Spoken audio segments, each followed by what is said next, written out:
Hey everyone, Rascal here. And Mama, welcome to our channel, Paws on Animation, and our Paws podcast. Yay! No, not pause on anything this time.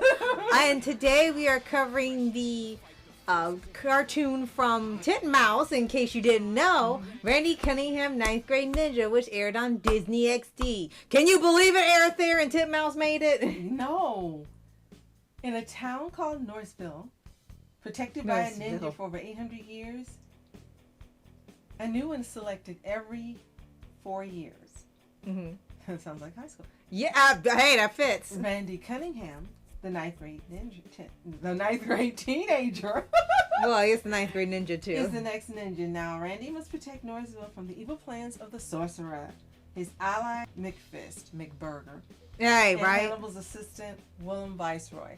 If this sounds crazy to you, well, guess what? It also is a joint production between United States, United Kingdom, and Ireland. So there. Oh wow, no wonder it's always focused on dude and bro and all this stuff. This is how Americans sound. Let's just make it the most regular show as possible. But before we start, be sure to like, subscribe, and click the notification bell for some future podcasts and all the pause videos. thank you so much for joining us today. Subscribing to our channels, watching our videos. I'm all over like Randy Cunningham. Thank you so much. We appreciate everything you do. Randy Cunningham, 9th Grade Ninja, which premiered back in 2012. And had one of the best intros and song intros ever for an animated show. Yeah, and I had actually heard about this show for a while when it came on, but I had never seen it. We actually didn't watch the show until maybe 2018. Until Bennett recommended we watch it. Right, and he loves using it in his videos. He has him as Spider-Man. So I was like, okay, let love the show. Is it good? And he's like, it's awesome. You gotta see it. So I finally watched it on demand, and oh gosh, it is something. Yes. It's just crazy. It's crazy from beginning to end. It is weird. It is bonkers. It's got action. And it was custom made for Ben Schwartz. Right. And it's another one of those great superhero shows where it's like action comedy, but it's mostly comedy.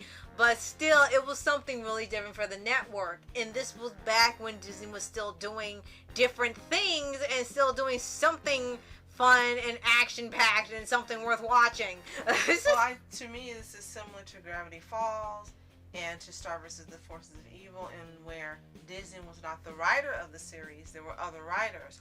And whenever Disney invests in projects that are written by other people, they always end up being fantastic. Right. Because the formula is not being applied, and we're getting something new and different and exciting. Right.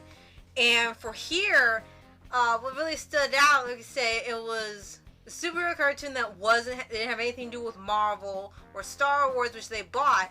And I think around this time, this is when they have bought both properties, so they really didn't have the need to make original superhero cartoons or try their own thing. They just said, okay, look, want superhero stuff? Get something from Marvel. You want sci-fi? Get something from Star Wars.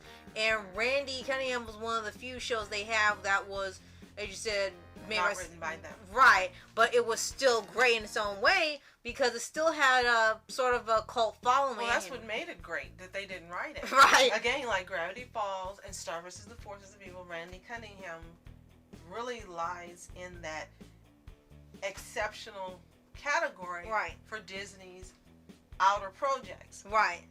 It just seems like when they get these people with this massive talent, again, that write and create unique characters we've never seen. Right. The shows are awesome and amazing because that Disney formula isn't being followed. Right. Granted, there's a lot of instances where the Disney formula works, but these shows stand out because they didn't, and the characters are just fantastic and new, and you fell in love with them because they were different and new and fantastic and awesome. Right.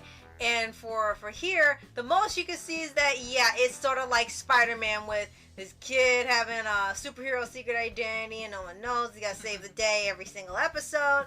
And that's pretty much it. Other than that, it's completely original for the other things and having villains of the week and stuff. Maybe that's where the new Spider-Man, Tom Holland, they get his friend Ned from, because prior to this, Spider-Man did not have a best friend. But now in the new version, he does. And now that you've mentioned that, it's like Randy Cunningham and his friend in here. Right. And like, no wonder. It's like almost the same thing. Mm-hmm. And never thought of that. Just a good... Hey. And as for the cast of characters, they have lots of just weird characters. And you were kind of thinking, okay, they're going to have... Right. And you were kind of thinking for the characters that they're going to have villains and stuff. It was going to be something ninja related. Like they have maybe samurais, maybe other ninjas. Maybe they'll have something related to Japanese culture. No, they have, we have Lex Luthor, Hannibal McFist, you have the Sorcerer, which is some ancient wizard, a psycho robot, robot apes, Mac Antony, who's some, is like the leader of Cobra Kai, who just went rogue, or even worse in here. You got a Cajun villain, Catfish Boo-Ray. You got a Halloween ninja. You got living boogers. You got what's that to do with ninjas? This is nothing ninja. You got an evil phoenix. You got something that doesn't fit with the ninja. and you got stank villains. And you got the sorcerer, who's pretty similar, if you think about it, to Hawkmoth. Yes. Because he uses his powers, he would feed on negative emotions and turn them into giant, stank monsters, and they would reek. It's like, wait a minute, that sounds awfully similar. Yeah, because when we first saw them, we were like, hey, that's where they must have gotten the idea for the Miraculous Ladybug. Right. Yeah, it was really like... Right. And it will sort of be like every week there will be a new villain that it will be some kid that got angry or sad, and then Sorcerer turned to the villains. You gotta defeat them, destroy the thing that causes them to be evil, and then that's it. And then Randy never wants to listen to the good advice that's in the book. He always ends up going on his own tangent and figuring out how to do it at the last minute because he passes out and then has to forced to listen because his way isn't working. Yeah, I forgot to mention, it's got the Namicon, which is supposed to have all of the knowledge from all the past ninjas. Because even an episode they had at the end of the first season, we got to meet the very first ninja and how this whole thing started with him, with all the ninjas battling the sorcerer for centuries, which was an awesome episode. Yes.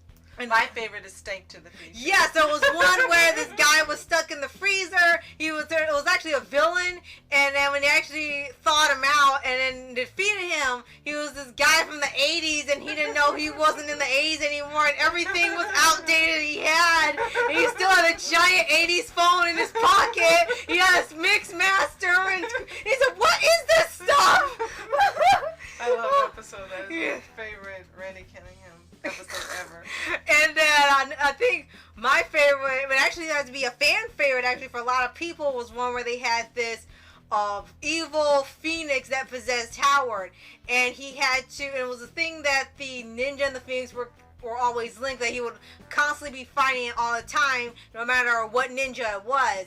And the only way to defeat it was kind of like it was defeating the ninja, and it was a point where he would give up being a ninja to sacrifice it to save him in order to defeat the Phoenix. And that was actually one of the fan favorite episodes because one of the few times it was like a big character moment, and it was its own dedicated episode rather than being like 11 minutes each sharing in a half hour. Mm-hmm. One thing I'd like to point out, if I may, is the way that Disney went all out in getting not only famous voice actors, but at the time famous movie stars and TV stars that were in here. They had a plethora of just A-list people, from the voice acting and the live acting actors that appeared in the show. They weren't at a loss for A-class talent. Right. And it has so many great ideas and great episodes that are just bonkers and like they're just crazy. And it's like, what's that to do with ninja stuff? Okay, well, they'll tell you. Each episode he's supposed to learn a lesson, either in terms of being a ninja or being a better person. Most of the time he doesn't listen, but he will listen in the end finally and know that, okay, I gotta listen. And it was always funny if it was some type of riddle in the book. He never understood what the riddle was most of the time. There were times when he actually did understand what it was saying. Then there were times where it's like either misinterpreted or purposely said the opposite of what it said, and then Namacon would get pissed and just throw him out of the book like, you know what, you're not even listening to me. It never talked, but you knew it was pissed because it'll be like sometimes it's just like, you know what, just get out. And whenever we'll point to what he's supposed to be paying attention to or listening, there will be like he would see arrows or graffiti or something pointing to it, like, here, you idiot, look, this is it. but this show ended way too soon. I would have loved to have seen a few more years of Randy Cunningham. Yes, and it looks like with how the series ended, unfortunately it is a series, but there was this really big climax with him having a final battle with the sorcerer. Right. And the way it ended, it says that his biggest threat was yet to come. So the sorcerer wasn't even the final battle. Right. There was some other villain supposedly coming that was even bigger that they had yet to reveal, and unfortunately never got revealed. Much like with One Over Yonder and some other shows, these shows get canceled before the final battle can commence, or whatever's supposed to happen after the initial story can never be revealed because the story just ends. I would like to mention the awesomeness of Disney paying for two, again, A-list actors to voice the sorcerer. First, Tim Curry, which we were just so excited about. It's Tim Curry and Ben Cross, who I'm familiar with from a few blockbuster movies. So these were two A-list actors voicing this really evil character, and they both did a fantastic job. Yes. So, if you watched Randy Cunningham 9th grade, and we really hope you have, let us know in the comments. Did you love it as much as we still love it? Do you wish it had a return? Do you think, why Disney, why?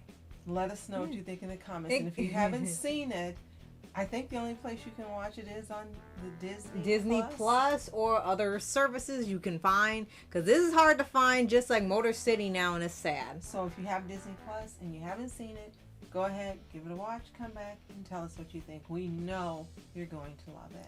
And if you haven't already, subscribe for updates, big videos for anime series, anime shows, and all things animation. Absolutely. So, thank you so much for watching. Thank you for subscribing, sharing our videos, and commenting. We appreciate you so much. And as always, you are special. I'm Rascal Entertainment. I'm Mama. Have a toontastic day. Peace.